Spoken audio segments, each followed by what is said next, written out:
நான் முடி வளர்க்குறத பார்த்துட்டு நிறைய பேர் வந்து ஒரு 6 மாதமாகவே வந்து என்னோடய ஹேர் கேர் ரொட்டீன் சொல்லுங்கள், என்னோடய டிப்ஸ் கொஞ்சம் கொடுங்க, ஹேர் கேர் எப்படி பண்ணுறதுன்னு சொல்லிட்டு நிறைய பேர் கேட்டிருந்தீங்க.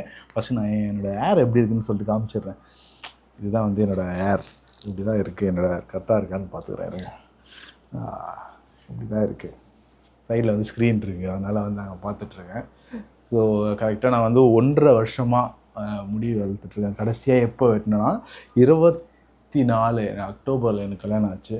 அதுக்கு முன்னாடி வந்து என்னோடய ஒய்ஃப் வந்து முடி வெட்டியே ஆகணும் அப்படின்னு சொன்னதுனால வெட்டினேன். அதுக்கப்புறம் வெட்டவே மாட்டேன் அப்படின்னு சொல்லிட்டு ட்ரெட்லாக் போட்டே ஆகணும்னு சொல்லிட்டு ஒரு குறிக்கோளில் இருக்கேன். ஸோ நான் வந்து ஏன் முடி வளர்த்துட்ருக்கேன்னா ட்ரெட்லாக் பண்ண போகிறேன். என்னோட நிறைய வந்து ஹேர் ஸ்டைல் வந்து எக்ஸ்ப்ளோர் பண்ணியாச்சு. இப்போ கடைசியாக இருக்கிறது வந்து டெட்லாக்ஸ் மட்டும்தான். டெட்லாக்ஸும் கேர்லி ஹேரும் மட்டும்தான் இருக்குது. ஸோ இது பண்ணிட்டேன்னா எனக்கு வந்து ஆத்மா சாந்தி அடைஞ்சிரும். அது மாதிரி ஃபஸ்ட்டு ஃபோனில் வந்து முடி கரெக்டாக எதாவது செக் பண்ணிப்போம். ஓகே, ஓரளவுக்கு ஓகே தான், ரொம்ப பேடாக இல்லைனாலும் ஓகே தான். ஸோ என்னோடய ஹேர் கேரை பற்றி நிறைய பேர் வீடியோ போடுங்க அப்படின்னு சொல்லிட்டு இருக்கீங்க. இதுதான் நான் வந்து 1.5 வருஷமாக வளர்த்துட்ருக்க முடி. டெட்லாக்ஸ்க்காக வளர்த்துட்ருக்கேன். Bob Marley for example, Bob Marley மேலே ஆகிறதுக்காக வளர்த்துட்ருக்கேன். எனக்கு வந்து நிறைய பேர் பெருசாக கேட்டுட்ருக்கீங்க. பட் எனக்கு வந்து அவ்வளோ பெருசான ஹேர் கேர் ரொட்டீன்லாம் இல்லை. நான் அவ்வளோ இந்த ஸ்கின் கேருக்கும் ஹேர் கேருக்கும் நான் அவ்வளோலாம் மெனக்கிட்ட மாட்டேன். பட் ஸ்கின் கேர் வந்து வெறும் சன்ஸ்க்ரீனும் இதுவும் யூஸ் பண்ணிகிட்டு இருந்தேன். ஒரு பெப்டைட்ஸ் சீரம் யூஸ் பண்ணிகிட்டு இருந்தேன். அது இப்போ யூஸ் பண்ணுறதில்ல. சன்ஸ்க்ரீன் மட்டும் வெளியே போடுறப்போ அது யூஸ் பண்ணிகிட்ருக்கேன். ஸோ ஹேர் கேர், இந்த வீடியோ வந்து ஹேர் கேரை பற்றி தான் இருக்க போது. எனக்கு வந்து டேண்ட்ரஃப் வந்து நிறைய இருக்குது. உள்ள இந்த சைடு பேட்சாலாம் இருக்கும். ஸோ அதை கண்ட்ரோல் பண்ணுறதுக்காக ஒரு ஆன்டி டேண்ட்ரஃப் ஷாம்பு போட்டுட்ருக்கேன். 2 இது வரைக்கும் யூஸ் பண்ணியிருக்கேன். ஒன்று வந்து ஸ்கால்ப் ப்ளஸ்ன்னு சொல்லிட்டு, அப்புறம் வந்து ஸ்கால்ப் ப்ரோன்னு சொல்லிட்டு. ஸ்கால்ப் ப்ளஸ் ப்ளூ கலரில் இருக்கும் ஃபுல்லாக பாட்டிலு. ஸ்கால்ப் ப்ரோ வந்து ஒயிட் கலர் அண்ட் மேலே மட்டும் வந்து மூடி மட்டும் ப்ளூ கலரில் இருக்கும். ஸோ இந்த ரெண்டுமே நல்லாயிருக்கு. பட் எனக்கு பெட்டராக இருக்கிறது எதுனா ஸ்கால்ப் ப்ரோ தான் எனக்கு நல்லா இருக்க மாதிரி ஃபீல் ஆகுது. ரேண்டமாக என்னோடய ஒய்ஃப் வந்து ஜெப்டோலேருந்து ஆர்டர் போட்டாங்க. அது யூஸ் பண்ணி பார்த்தா ரொம்பவே நல்லா இருக்குது. நான் ஹேர் வாஷ் வந்து 3 வாட்டி பண்ணுவேன், இல்லைனா மேக்ஸிமம் 4 வாட்டி பண்ணுவேன். ஒரு நாள் விட்டு ஒரு நாள். பட் எனக்கு டெய்லி பண்ணுறது தான் பிடிக்கும். பட் நிறைய பேர் வந்து 3 நாள் 2 நாள் வந்து பண்ணாலே போதும் வீக்லி அப்படின்னு சொன்னாங்க. ஸோ அதில் தான் அதை ஃபாலோ பண்ணுறேன். பட் 2 நாள்லாம் பண்ணாமல் இருக்க முடியல. ஏன்னா நிறைய விளையாடுறேன், நிறைய ஓடுறேன், ஜிம் போகிறேன். அதனால் வந்து வீக்லி 3 இல்லைனா 4 டைம்ஸ் வந்து கண்டிப்பாக வந்து பண்ணிவிடுவேன். ஸோ ஆன்டி டேண்ட்ரஃப் ஷாம்பு நல்லா போட்டு ஊற வச்சு நல்லா அப்படியே மசாஜ் பண்ணுற மாதிரி பண்ணுவேன். பட் இது வந்து கண்ட்ரோல் ஆகுது, ஃபுல்லெல்லாம் போகாது. நீங்கள் டயட் அதெல்லாம் வந்து மாற்றினா தான் வந்து உள்ளுக்குள்ளே வந்து கரெக்டாக நீங்கள் வச்சுக்கிட்டா தான், கட் ஹெல்த்லாம் கரெக்டாக பார்த்துக்கிட்டா தான் இந்த டேண்ட்ரஃப்லாம் போகும்னு சொல்கிறாங்க. நான் அதுக்கேற்ற மாதிரி ஒன்றும் டயட்லாம் மாற்றி பார்க்கல. பட் ப்ரிவென்ஷன் வந்து என்ன பண்ணுறேன்னு பார்த்தீங்கன்னா, இது வந்து தடுக்கிறதுக்காக என்ன பண்ணுறேன்னா, அதிகமாக ஆகாமல் தடுக்கிறதுக்கு வந்து கண்ட்ரோல் பண்ணுறதுக்கு என்னென்னா, இந்த ஷாம்பு போடுறேன். இந்த ஷாம்பு வந்து ஃபோட்டோ வந்து டிஸ்பிளே பண்ணுறேன், இங்கே எடுத்துகிட்டு வர முடியல. ஸோ அதுதான் வந்து நான் ஒரு 2-3 வருஷமாகவே நான் யூஸ் பண்ணிகிட்ருக்கேன். இது அது போடுறப்போ நல்லா இருக்குது. அண்ட் அது போடலன்னா திருப்பி வந்து பேக் டு ஃபார்ம் ஃப்ளெக்ஸை நோண்டி அதை நோண்டுறதே கொஞ்சம் சாட்டிஸ்ஃபைங்காக இருக்கும். பட் அது நோண்டக்கூடாது. பட் நோண்டி எடுத்தோன்னா ஃப்ளெக்ஸாக வரும், அது மாதிரி இருக்கும். அண்ட் அதை தாண்டி அது குளித்து முடிச்சுட்டு நான் ஒரு 2 சீரம் யூஸ் பண்ணிகிட்ருக்கேன். ஒரு சீரம் வந்து இது வந்து உங்களுக்கு தெரிஞ்சிருக்கும், ஸ்ட்ரீக்ஸ்லேருந்து ஒரு சீரம், ஸ்ட்ரீக்ஸ் ப்ரொஃபஷ்னல்னு சொல்லிட்டு வீட்டா ரிச் க்ளாஸ் ஹேர் சீரம்னு சொல்லிட்டு போட்டிருக்காங்க. இதோட ப்ரைஸ் வந்து 200 கீழே நினைக்கிறேன்.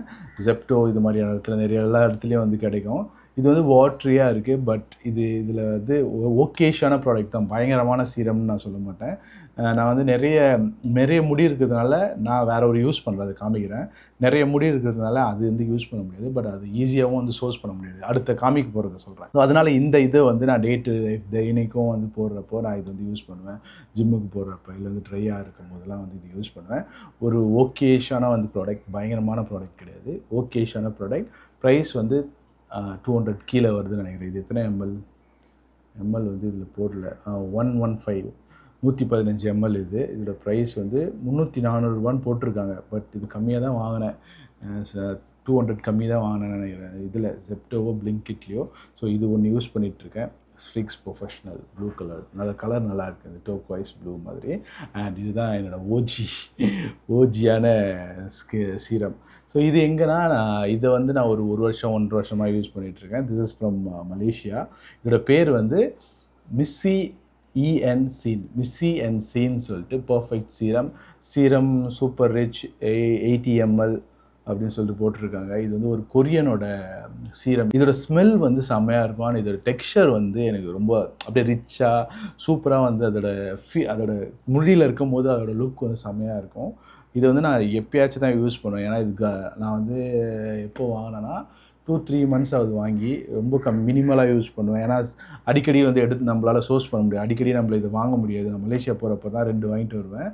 அதனால் வந்து பார்த்து பத்திரமா யூஸ் பண்ணுவேன். பட் ஒரு தரமான சீரம். இதில் வந்து அந்த டேமேஜ் எதுவுமே ஆகாதுன்னு சொல்லிட்டு நிறைய படித்து தான் இதை ரிசர்ச் பண்ணி வாங்கினேன். ஸோ நீங்கள் மலேசியா போகிற மாதிரி இருந்தால் இதை வாங்க. கலர் இப்படி இருக்குது. இதோட பேரும் நான் வந்து இங்கே லீவ் பண்ணுறேன். இந்த ஒயிட்டான பேக்ரவுண்ட் இதில் வந்து லீவ் பண்ணுறேன்.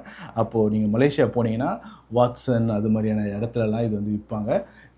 என்னோட வந்து கோ டு சீரம் இதுதான். ஒரு சூப்பரான டெக்ஸ்சரில் ஒரு செம்மையான ஒரு சீரம் தான் இது. இதோட ப்ரைஸ் வந்து 2 40 ரிங்கெட்டுக்கா இல்லை வந்து 1+1 இல்லை வந்து 1 வந்து 40 ரிங்கெட்டுக்கு என்னோடய ஒய்ஃப் வாங்கி கொடுத்தாங்க. ஆஃபரில் போதுன்னு சொல்லிட்டு வாங்கி தந்தாங்க. 800னா 800 ருபீஸ் 40 ரிங்கெட்னா அதோடய ப்ரைஸ் வந்து 800 900 அந்த ரேஞ்சில் வரும். ஒரு தரமான சீரம். இதுதான் வந்து நான் யூஸ் பண்ணிகிட்ருக்கேன். 2 சீரம் யூஸ் பண்ணிகிட்ருக்கேன். அதில் பெஸ்ட்டு வந்து இது தான். அது வந்து சும்மா இது காலி ஆகிடக்கூடாதுன்னு சொல்லிட்டு அது யூஸ் பண்ணிகிட்ருக்கேன். அதனால் பட் என்னோடய ப்ரிஃபரபிள் வந்து இது தான். சூப்பரான ஒரு சீரம். இது எங்கெங்கே இருக்குதுன்னு பாருங்கள். ஆன்லைனில் இருந்தாலும் இல்லை லிங்க் தரேன், இல்லை வந்து டேக் பண்ணுறேன். அண்ட் இது போட்டு முடித்தோடனையும் இது ரீசெண்டாக கோயம்புத்தூர் கைஸ் சந்தீப் அண்ட் தருணுக்கு வந்து இது என்ன மாதிரி ஒரு முடி இருக்கும். அவன் யூஸ் பண்ணிகிட்ருக்கான் ரொம்ப நாளாக. அவன் வந்து சஜஸ்ட் பண்ணான் இது நல்லா இருக்குன்னு சொல்லிட்டு. பேர் அனாட்டோமின்னு சொல்லிட்டு கேர்ள் எடிஷன் போட்டிருக்காங்க. பட் எனக்கு கேர்ள்லாம் இல்லை. கேர்ள் இன்டென்சிஃபையிங் லீவ்-இன் கண்டிஷன் சொல்லிட்டு சொல்லுவாங்க போல். இது ரீசெண்டாக தான் எனக்கு தெரிஞ்சது. இந்த லீவ்-இன் கண்டிஷனரை பற்றி தெரியும். இது மாதிரி வந்து குளிச்சதுக்கப்புறம் போடுற மாதிரி கண்டிஷனர் வந்து இப்போ தான் வந்து எனக்கு தெரிய வந்தது. இதுதான் அது உங்களுக்கு தெரியுதுன்னு நினைக்கிறேன். இதோட ப்ரைஸ் வந்து 360. இன்னும் இந்த பிளிங்கிட்டில் இருக்குது. பிளிங்கிட்லேயே ஜெப்டோ 2த்துல ஏதோ ஒரு ஒன்றில் இருக்குது. இதோட ஸ்மெல் வந்து எனக்கு அந்த ஃப்ரூட்டியான ஸ்மெல் வந்து ரொம்ப பிடிச்சிருக்கு. அண்ட் அந்த எனக்கு வந்து ரொம்ப சிக்கு வந்து நிறைய ஆகுது. அதுக்கு வந்து சொல்யூஷன் கேட்டிருந்தேன். சிக்காகுதுடா என்னடா பண்ணுறது அப்படின்னா இது போடுங்க நான் நல்லா இருக்குன்னு சொன்னாங்க. ஆக்சுவலாக இதுவும் வந்து வீக்லி 2 times தான் யூஸ் பண்ணுவேன். குளிச்சு முடிச்சுட்டு எப்போ குளிக்கிறனோ அதுக்கப்புறம் வந்து யூஸ் பண்ணேன். அதுக்கப்புறம் மேலே யூஸ் பண்ண மாட்டேன். ஏன்னா கெமிக்கல் நிறையன்னு சொன்னாங்க. 360 இதோட கன்சிஸ்டன்சி எனக்கு பிடிச்சிருக்கு. அந்த தலையில் போடுற இது டெக்ஸ்சரும் எனக்கு நல்லா இருக்குது. அது போடும் போது அந்த கன்சிஸ்டன்சியும் நல்லா இருக்குது. கேர்ள் ரிட்டென்ஷன் 48 ஹவர்ஸ்ன்னு போட்டிருக்காங்க. பட் நான் கேர்ள் ட்ரை பண்ணதில்லை. 2x ஃப்ரிஸ் கண்ட்ரோல் ஃபார் 48 ஹவர்ஸ்ன்னு போட்டிருக்காங்க.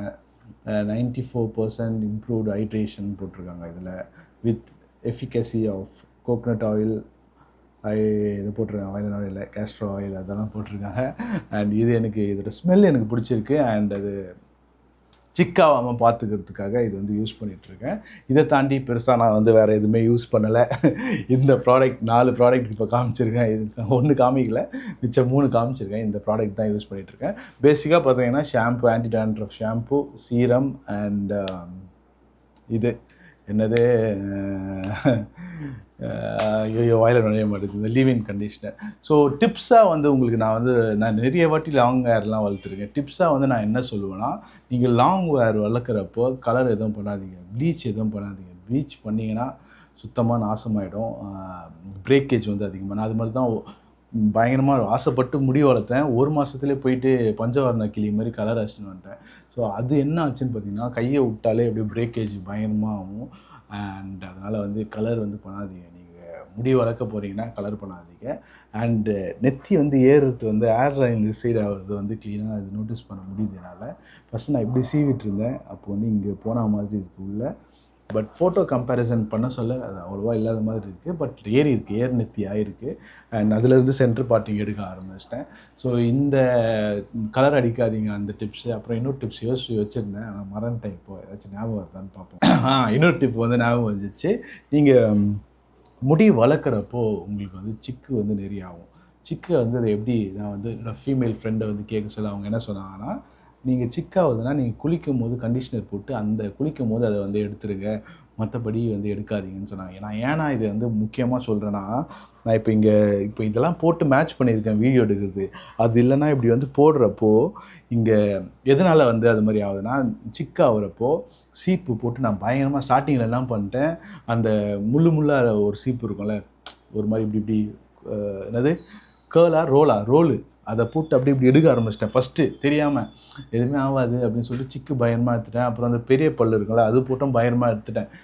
அது பிரேக்கேஜ் ஆகி என்ன ஆகுதுன்னா, நீங்கள் வந்து நான் மேன் பன் போட சொல்ல இங்கே அப்படியே சுற்றின்னு இங்கே அப்படியே சுற்றின்னு இருக்குது. நேற்று வீடியோ ரீல்ஸ் எடுக்க சொல்ல பார்க்குறேன் அப்படியே இருக்குது. என்னடா இது அப்படின்னு ஆயிடுச்சு.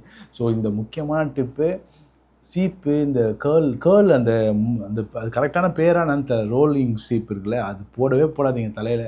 இந்த பெரிய சிக்கு எடுக்கிற சீப்பு பொறுமையாக போட்டு எடுத்தால் கூட ஓகே தான். மற்றபடி அவங்க சொல்கிற மாதிரி குளிக்கிறப்போ நீங்கள் கண்டிஷ்னர் போட்டு சிக்கு எடுக்கிறது பெஸ்ட்டுன்னு நினைக்கிறேன். இந்த 2 டிப்பு நான் எக்ஸ்பீரியன்ஸ் பண்ணுது. நான் இது வரைக்கும் 2 வாட்டி முடி வளர்த்துருக்கேன். ஃபஸ்ட் டைம் பெரிய முடி வச்சுருந்தேன். ஸோ கலர் பண்ணாதீங்க. உங்களுக்கு வந்து லாங் டர்மாக போகிறீங்கன்னா கலர் பண்ணாதீங்க. அண்டு செகண்ட் வந்து சிக்கு எடுக்கிறேன்னு சொல்லிட்டு பிரேக்கேஜ் பண்ணி விட்றாதீங்க. ரொம்ப மோசமாக இருக்குது. அண்ட் இதை தாண்டி வேறு எதுவுமே இல்லை. இது நீங்கள் இதுதான் நான் ஃபாலோ பண்ணுறது. இது எல்லாமே உங்களுக்கு ஒர்க் ஆகுமான்னு கேட்டால் எனக்கு தெரியாது. எனக்கு ஒர்க் ஆகுதான்னு கேட்டிங்கன்னா அதுவும் எனக்கு தெரியாது. நான் வந்து ட்ராக் பண்ணதில்லை. இது யூஸ் பண்ணி எனக்கு முடி கொட்டுதா அப்படின்னா நான் முடியை பற்றி அவ்வளோ வந்து எனக்கு முடி பிடிக்கும். பட் நான் இப்போலாம் வந்து என்ன மென்டாலிட்டி வந்தேன்னா அது கொட்டுட்டோம், முடி சொட்டை ஆகட்டும் அது மாதிரியான மென்டாலிட்டி வந்துட்டேன். ஸோ இந்த முடி கொட்டுதான்னு நான் ட்ராக் பண்ணது கிடையாது. மண்டையில் ஏதாச்சும் பிரச்சனை ஆகுதுன்னு ட்ராக் பண்ணது கிடையாது. ஸோ அதனால் இது நான் யூஸ் பண்ணுறேன். இதே நீங்கள் யூஸ் பண்ணிங்களா உங்களுக்கு ஒத்துக்குமான்னு எனக்கு தெரியாது. நான் வந்து அதனால் வந்து இதெல்லாம் ரெக்கமெண்ட் பண்ண மாட்டேன். இது வேணால் நான் ரெக்கமெண்ட் பண்ணுவேன். இது நல்லா இருக்குது. இதோட ஃபீல் நல்லா இருக்குது. பட் இது ஈஸியாக இந்தியாவில் சோர்ஸ் முடியுமான்னு கேட்டிங்கன்னா முடியாது. இது வந்து கொரியன் ப்ராடக்ட்டு. மலேசியாவிலே என்னால் சோர்ஸ் பண்ண முடியுது. சப்போஸ் இங்கே இருந்தால் லிங்க் தரேன். அப்படி லிங்க் இல்லைனா ஒன்று அது ப்ராடக்ட் இல்லைனா ரொம்ப அதிகமாக இருக்குது. 2த்துல ஏதாச்சும் ஒன்று. இது வந்து ஒரு ஓகேஷான ப்ராடக்ட்டு. உங்களுக்கு பட்ஜெட்டு கீழேருந்து இங்கே சீரம் ஏதாச்சும் வேணும்னா இது யூஸ் பண்ணுங்கள். இல்லைனா வந்து தேங்காய் எண்ணெயே யூஸ் பண்ணுங்க, ரொம்ப நல்லது. தேங்காய் எண்ணெய் வந்து நான் குளிக்கும் போதுக்கு முன்னாடியோ இல்லை வந்து விளையாட போகும்போது ஃபுட்பால் விளையாடும்போது இந்த தேங்காய் எண்ணெய் வச்சு நான் யூஸ் பண்ணுவேன். அதுவே சிக்கெல்லாம் எடுக்கிற மாதிரி எனக்கு ஃபீல் ஆகுது. லாஸ்ட் 1 மந்த்தாக தான் யூஸ் பண்ணிகிட்ருக்கேன். தேங்காய் எண்ணெய் யூஸ் பண்ணுறது நல்லதுன்னு நான் நினைக்கிறேன். இதை தாண்டி நான் வேறு எந்த ஸ்பெஷலாக வந்து கேர் பண்ணது கிடையாது. ட்ரீட்மெண்ட் எதுவுமே நான் பண்ணது கிடையாது. ஸோ இதுதான் என்னோடய ரொட்டீன். அது பாட்டுட்டு வளர்ந்துட்டு போகுது. எனக்கு ஹேர் வந்து க்ரோத் வந்து ஸ்லோவாக தான் இருக்கிற மாதிரி நான் ஃபீல் பண்ணியிருக்கேன் ரொம்ப நாளாகவே. இதை தாண்டி நான் எதுவுமே பண்ணது கிடையாது. உங்கள் ஹேர் கேர் ஏதாச்சும் டிப்ஸ் இருந்தால் ஏதாச்சும் கமெண்ட்டில் வந்து போட்டு போங்க. எனக்கு யூஸ்ஃபுல்லாக இருக்கும். ஸோ அடுத்த வீடியோவில் இந்த மாதிரியான வீடியோலாம் நான் பண்ண மாட்டேன். ஸ்கின் கேரு, ஹேர் கேர் இதெல்லாம் பண்ண மாட்டேன். ஏன்னா இந்த ஸ்கின் கேர்லாம் ஒருத்தருக்கு ஒரு மாதிரியான ஸ்கின்னு. ஸோ பொதுவாலாம் போட முடியாது. அது மாதிரி ஒரு டெர்மட்டாலஜிஸ்ட்டோட கன்சல்ட் பண்ணி இது மாதிரி பண்ணுறதுனா ரொம்ப ப்ரொஃபஷனல். நம்ம அதெல்லாம் டச் பண்ணக்கூடாது. ஃபேஷன்லாம் நீங்கள் வந்து எதை வேணால் போடலாம். இப்போ ஃபிட்னஸ் அது மாதிரி கிடையாது. நீங்கள் வந்து படித்து சயின்ஸ் வந்து பேக்டாக இருக்கணும். அது மாதிரி ஃபேஷன் வந்து அதுக்கு ரூல்லே கிடையாது. நீங்கள் எப்படி வேணால் போடலாம். சில கலர் பேலட்லாம் இருக்குது. பட் இந்த skin care, hair care, fitness இதெல்லாம் வந்து ப்ராப்பராக இருக்கணும். ஸ்கின் கேர்னு நம்ம வந்து நிறைய கண்டென்ட் க்ரியேட்டர் போடுறாங்க. அதில் வந்து எனக்கு உடன்பாடு இல்லை. ஆனால் ஸ்கின் ரிலேட்டட் எல்லாருக்கும் ஒரே ஸ்கின்னாக கேட்டிங்கன்னா இல்லை. நிறைய பேருக்கு சென்சிட்டிவாக இருக்கும் அது மாதிரி. ஸோ எல்லாருக்கும் அது வந்து செட் ஆகாது. அதெல்லாம் பார்த்துங்க. உங்களோட ஸ்கின் கேர் இல்லை வந்து ஹேர் கேரை வந்து கமெண்ட்டில் சொல்லுங்கள். அதை பற்றி நம்ம டிஸ்கஸ் பண்ணுவோம். அடுத்த வீடியோவில் பார்ப்போம். Bye guys.